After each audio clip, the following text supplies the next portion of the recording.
Selepas 15 tahun, hasrat penduduk tempatan yang memegang sijil pendaftaran lewat untuk mendapat kad pengenalan akhirnya tercapai menerusi program bersepadu Mahkamah Bergerak yang diadakan di Kampung Kuamut, Kinabatangan. Dalam program itu, 170 kes selesai didengar, termasuk 87 kes pendaftaran baharu dan 83 kes pendaftar sedia ada. Laporannya bersama wartawan Iswa Diman Samsudin dan juru kamera Saziri Ibin.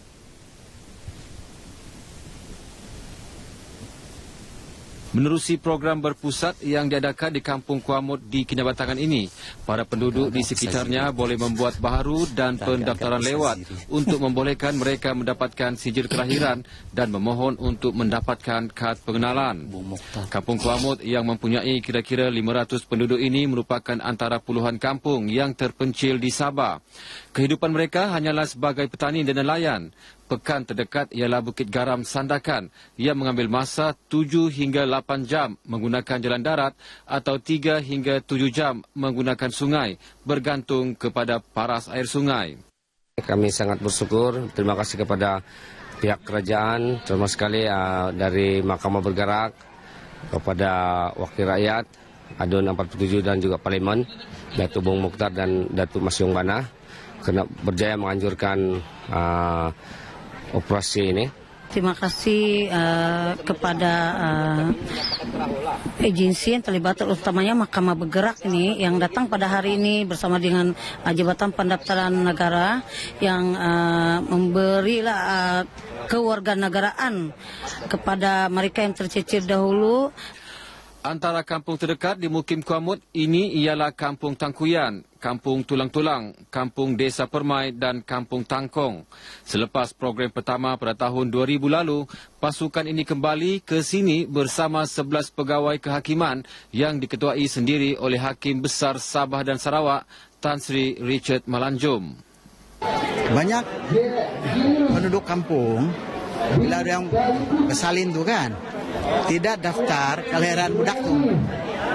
Dan selepas 42 hari dalam undang-undang, jadilah itu pendaftaran lewat.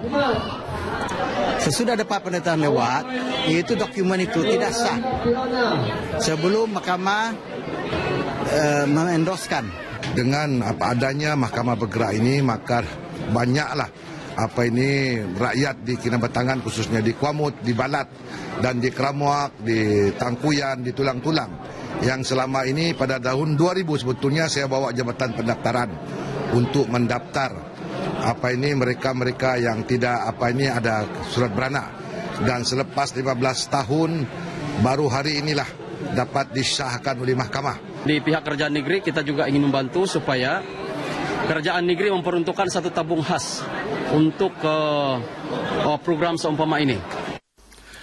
Selain melaksanakan tugas hakiki sebagai penjawat awam, para petugas mahkamah turut melaksanakan tanggungjawab sosial mereka dengan menyediakan perkhidmatan menggunting rambut dan mendermakan pakaian terpakai kepada penduduk seiring dengan kesungguhan dan keikhlasan mereka untuk berbakti kepada rakyat. Program ini dianggap berjaya kerana sejak beberapa tahun diadakan, ia telah berjaya menyelesaikan banyak masalah yang dihadapi oleh rakyat di negeri Sabah ini. Dan program ini akan diadakan secara berterusan dari masa ke semasa kerana ia memberi impak besar khususnya kepada penduduk setempat. Demikian laporan saya Iswa Diman Samsudin bersama rakan juru kamera Saziri Ibin untuk Berita RTM.